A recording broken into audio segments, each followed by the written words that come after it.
हवं छोट्या मालकसनी उठवा की त्यांच्यासाठी चहा केला असता. एवढा मोठ्यानं कशाला बोलती? का बाहेर आहे काय मी? हा, एकतर मोठ्या बंगल्यात राहतात ते, आणि हे तर एवढ्याच्या छोट्या खोलीत झोपल्यात. आणि शाले त्यासनी रातभर झोप बी आली नसत ग. झोप दे. हवं बरं एकदा जाऊन विचारून या की चहा घेणार आहे का. नाही तर कसं दिसतंय ती दोघं आज झोपल्यात ना आपण इथे चहा पितोय. बर विचारतो त्यासनी.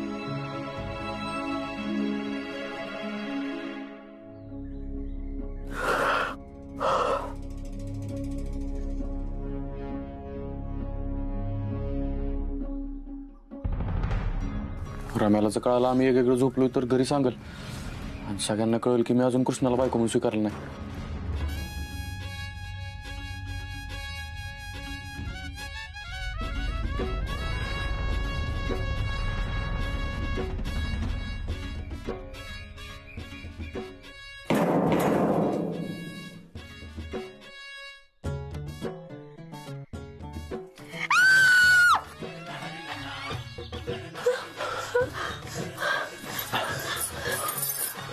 काय झालं छोटी मालकीन? स्वप्न, तिनं लय वाईट स्वप्न बघितलं बहुतेक. हो ना? स्वप्न? हो, लई वाईट स्वप्न होतं. ती तुम्हाला सवय नाही ना असं रानात झोपायची, त्याच्यामुळं असेल. बरं आता उठलात तर तोंड धुवून घ्या, मी तुमच्यासाठी गरमागरम चहा ठेवते.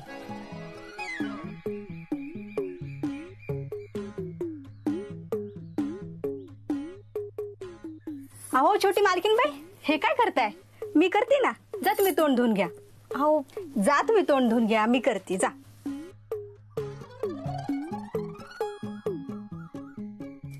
या माल या.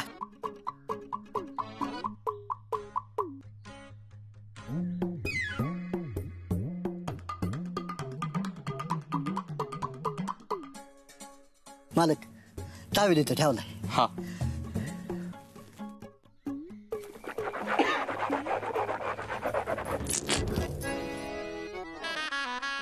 अरे आधी सांगायचं होतंच ना झोपणार आहेस म्हणून. मी कसली घाबरले. हाय का आता मला काय माहिती तू एवढ्या जोरात दचकशील मला बघून म्हणून. आणि रम्याने जर बघितलं असतं ना आपण असं वेगवेगळं झोपलोय तर त्याला कळालं असतं आपण नवरा बायको सारखं राहत नाही. म्हणून मी पडदेशी पांघरुणात आलो आणि तुझ्या शेजारी येऊन झोपलो. मग अगोदर का वेगळीकडे झोपला होतास? आपलं तर तुझ्या खोलीत आपण नवरा बायको नाही असं ठरलंय ना, आणि ही तर तुझी खोली नाही.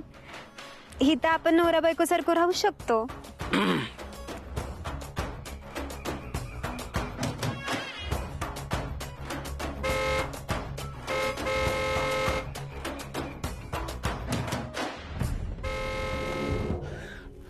भाऊसाहेबांची गाडी? मला खात्री होती भाऊसाहेब तुला न्यायला येणार. बापाचं मन आहे ते दाखवत नसले ना तरी बी त्यांना तुझी लई काळजी आहे बघ राया. मी त्यांच्यासाठी खुर्ची घेऊन आलो. हा,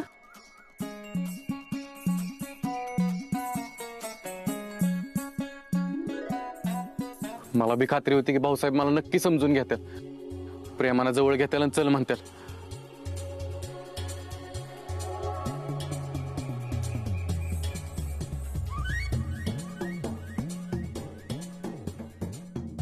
आता जर भाऊसाहेब मला चल म्हणले ना मी जुनं सगळं विसरून जाणार आहे.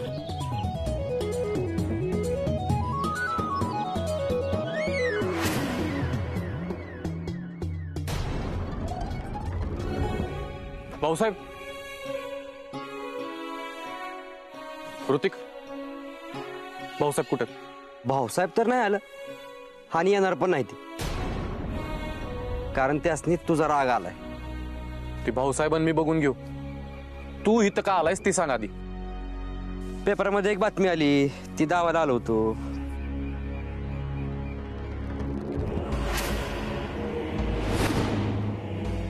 संपूर्ण जिल्ह्याचे पालकत्व घेणाऱ्या भाऊसाहेबांच्या घरामध्ये फूट.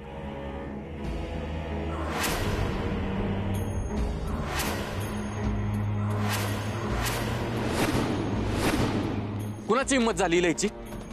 माझ्याबद्दल काय बी लिहिलं असतं तरी चाललं असतं.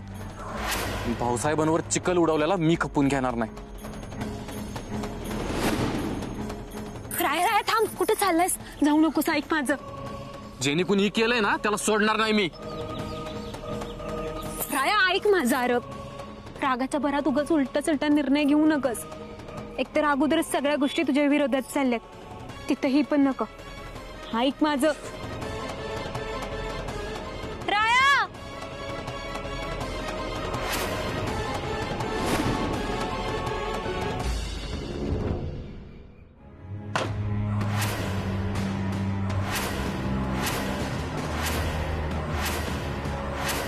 शांत हो भाऊ, किती रागराग करतोयस?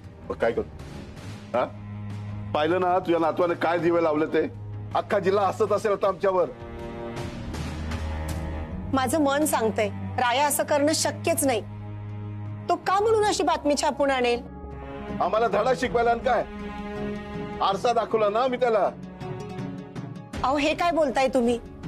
माझा राया असा नाहीये. तो जीव देईल पण तुमचं नाव नाही खराब होऊ देणार.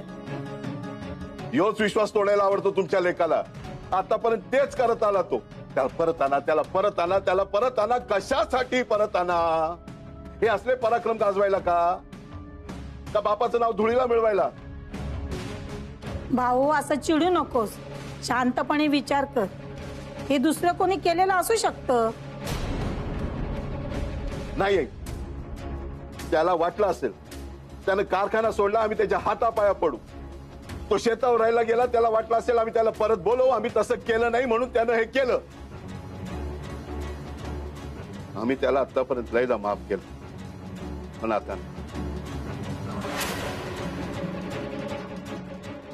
त्याला सांगा आजपासून त्याला या घराचे दरवाजे कायमचे बंद.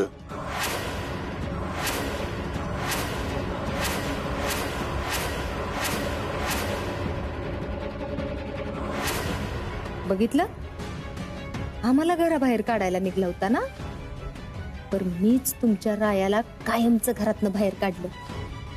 अहो ही तर सुरुवात आहे. आता पुढं पुढं बघाच मी काय काय करत्या.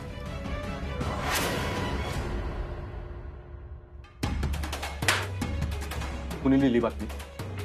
भाऊसाहेबांबद्दल ही बातमी कुणी लिहिली? अरे कुणी लिहिली बातमी?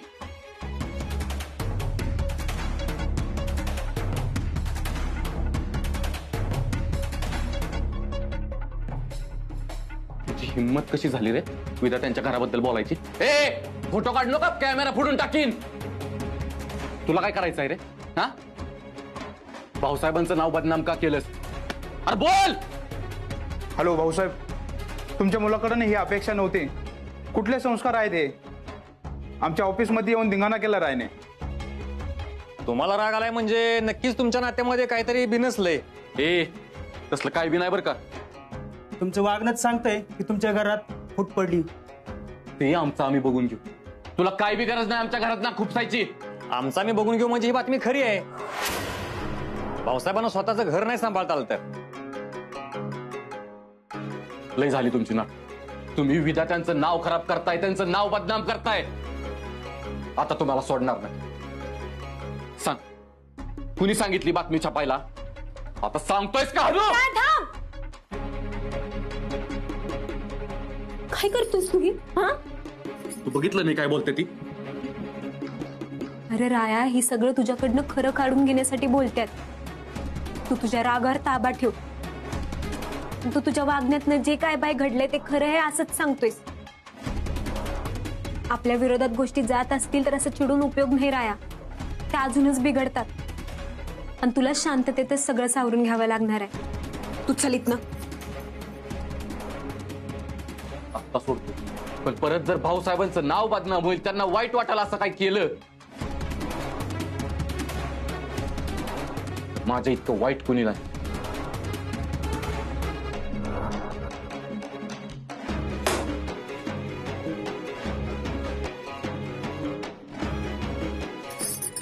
मी त्याच्या वतीनं तुमच्या सगळ्यांची माफी मागते. त्याला वाईट समजून घ्या.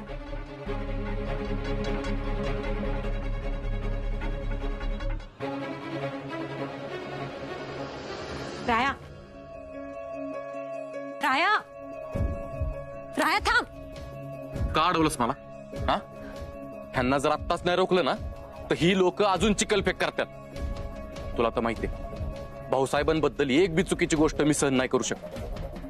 ही बातमी वाचून त्यांना किती त्रास झाला असेल याचा विचार करूनच तळपायाच्या मस्तकात जाते माझ्या. राया, तुझा राग आवर, घाबरू नको. एक दिवस हे प्रकरण तापलं आणि आपोआप शांत बी होईल. विधात यांच्या घराची पुण्य या बातमीपेक्षा कितीतरी पटीनं मोठी आहे.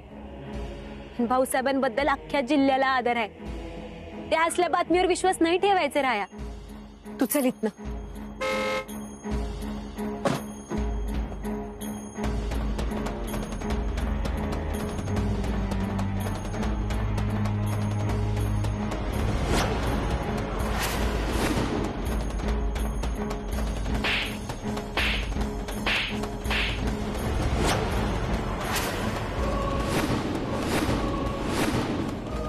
अजून किती खालच्या पातळीवर उतरणार तू? अजून किती त्रास देणार? अजून किती वेळेस आमचं नाव धुळीला मिळवणार तुम्ही? तुम्ही आमच्या तोंडाला काळं फासलंय, आमच्या आबरूचे झेंडवडे उडवलेत. तुमच्यामुळे ना आमचे संस्कार काढायला लागलेत लोक आता. भाऊसाहेब पण बस, आता आम्हाला तुमचं काहीच ऐकायचं नाही. तुम्हाला जे बोलायचं होतं ना ते वर्तमानपत्रात बातमी देऊन तुम्ही बोललात. स्वतःच्या घराची इज्जत अशी रस्त्यावर मांडताना काहीच वाटलं नाही का हो तुम्हाला? तुम्ही नालायक होताच, पण इतके नालायक असाल वाटलं नव्हतं आम्हाला. हो भाऊसाहेब, तुमचा काहीतरी गैरसमज झालाय. रायाने ही बातमी. ही बाजू ठेवू नकोस, एवढी लायकी नाही याची. मला वाटतं तू लग्नानंतर याला सुधारशील, चुकीच्या मार्गावरून बाहेर काढशील. पण कृष्णाला नका मध्ये घेऊ. जी काय बोलायचं आहे ती मला बोला. तुम्हाला खरंच वाटतंय का मी हे?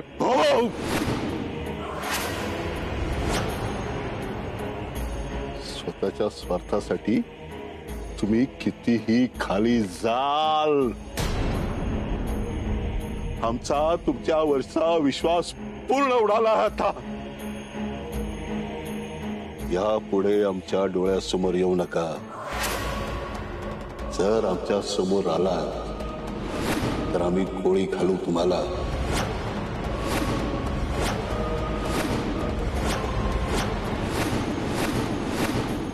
आमच्यासाठी तुम्ही मेलाय. ठीक आहे भाऊसाहेब, तुमची जर हीच इच्छा असेल तर इथनं पुढे मी तुमच्या समोर बी येणार नाही. भाऊसाहेब, तुम्ही रायाला लई मोठी शिक्षा देताय, आणि ते बी त्याची काही बी चूक नसताना. आमच्यासारखा प्रेमाचा अंधाळा चष्मा घालू नकोस. आम्ही जे आज केलं ना ते आधीच करायला पाहिजे.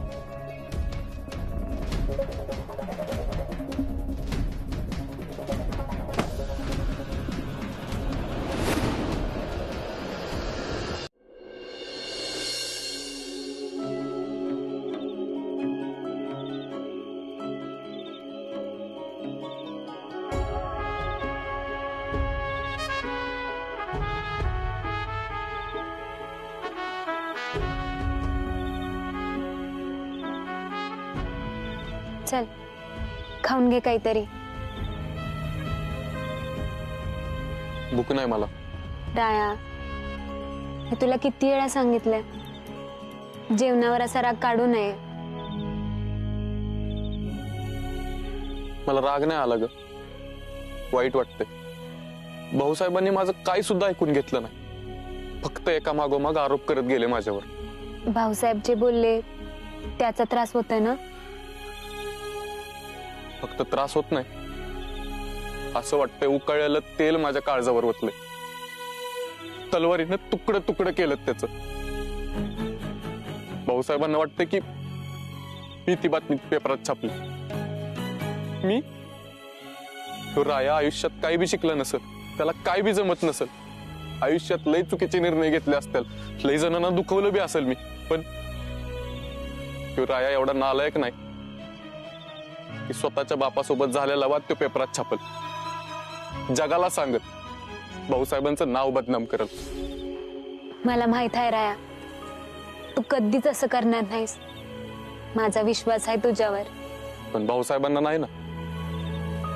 मी त्यांच्यासाठी मेलो म्हणलेत ते. आयुष्यात तोंड दाखवू नको म्हणले ते मला.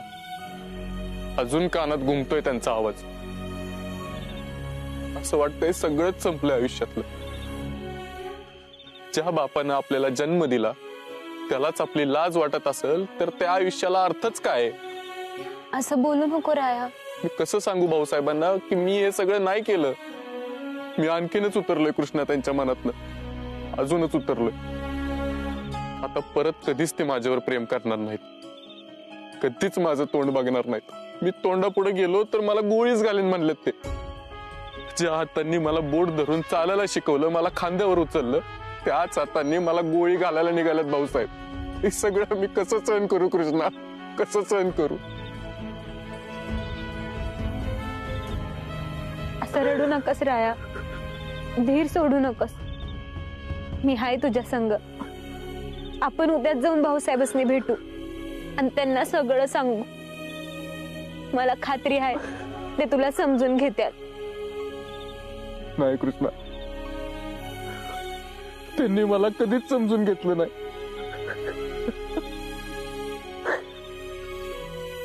माझं लय प्रेम आहे भाऊसाहेब तुमच्यावर. तुम्हाला त्रास झालेला मी नाही सहन करू शकत.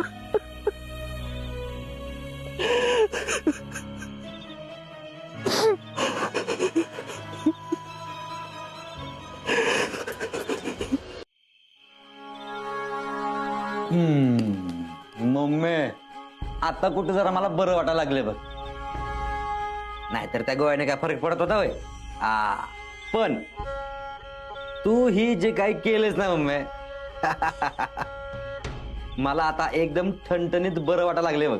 लई माज होता ना त्या भाऊसाहेबांनी स्वतःवर. आता तो मी कसा उतरवते का नाही ती तू बघच. मम्मी, आता अजून काय उतरवायचं राहिलंय? समजा जिल्ह्यात विद्यार्थ्यांच्या घरात पडलेली फूट याची चर्चा होणार आहे बघ. मम्मी, मला नाही वाटत की आता भाऊसाहेब रायाला माफ करतील. रायासाठी त्या घराचं आणि कारखान्याचं दोन्ही बी दरवाज कायमचं बंद झालंच म्हणून समज. मग जातो का माफी माग, म्हणजे मग ती परत तुला कारखान्याची जबाबदारी देतेली. मम्मी, आता कशाला जखमरती मीठ चोळतेस? आणि मी नव्हतं माफी मागायला गेलो, तूच घेऊन गेली होतीस. लय अपमान केलाय माझा त्यांनी. पण मम्मी, आता जे काय घडले ना ते बघून लय भारी वाटतंय मला. मला का नाही तुझं हीच आवडत नाही बघ. जरा वाईच काय मनासारखं झालं की अर्ध्या हळकुंडात पिवळाच होतोयस. वाईच जरा दम काढ. अरे घोड मैदान अजून लय लांब आहे. मम्मी, आता परत कधीच मिटणार नाही अशी फूट पडली की रायन भाऊसाहेबांमध्ये. मग आता राहिलंय काय? बदा माहिती ना त्यात. मग कृष्णेला विसरलास वी. अरे तीच तर सगळ्यात मोठी अडचण आहे आपल्यात. ती जवळ आहे का नाही तवर आपण ह्या घरावर ताबा मिळवू शकत नाही, ही ध्यानात ठेव. एकदा का तिचा काटा निघला की मग ईदा ते रस्त्यावर आलंच म्हणून समज. आणि मम्मी, ती काय मरत नसते. माझा तर त्या गुरुजींच्या भविष्यवाणीवरनं इशाराच उडालाय. अशी कशी नाही मरणार? आपल्याला जर का आपलं भलं करून घ्यायचं असेल आणि इदा त्यांची समधी प्रॉपर्टी आपल्या नावावर करून घ्यायची असेल का नाही तर त्या कृष्णेला मरावच लागल. मम्मी, ही तर तू ती कृष्णा घरात सून बनून आल्यापासून बोलायला लागलीस. ही तर ती एक एक करत सगळ्या जबाबदाऱ्या आपल्या खांद्यावरती घ्यायला लागली. त्या गुरुजींचं भाकेत खरं होईल याचा तर दूरवर काय संबंध दिसेना मला तर. हे बघ, गुरुजीचं भाकीत खरं हो नाहीतर नाही हो, पर त्या कृष्णेला मारायचं पुण्याचं काम हे माझ्याच हातनं होणार आहे.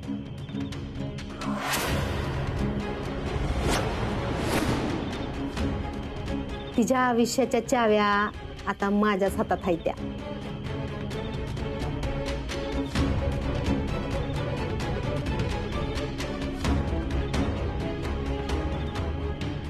हॅलो, आता तुझं टॅलेंट दावायची वेळ आली बर का.